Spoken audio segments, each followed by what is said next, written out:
সংসার হয়ে গেলে একটা মেয়ে সব থেকে বেশি কি হারায় জানেন? যত্ন। কেউ তাকে ভাত বেড়ে দেবে, সেই যত্ন। কেউ তার কথা শুনবে, সেই যত্ন।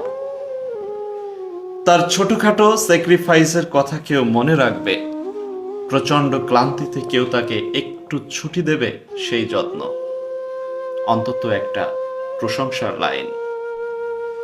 এত সব হারিয়েও মেয়েরা কি রকম সংসার আগলে ধরে জীবন পার করে দেয়। ছুটি নেই, ছাড় নেই, চোখের পানির দাম নেই, তাও সংসার আগলে ধরে রাখতে চায় মেয়েদের কি প্রবল আগ্রহ। এই আগ্রহকে কি বলে জানেন? বোকা বোকা একটা নাম আছে এই আগ্রহের। সেই আগ্রহের নাম হলো মায়া। নিজেকে নিঃশেষ করে সব আগলে রাখার এই আগ্রহের নামই হলো মায়া। অথচ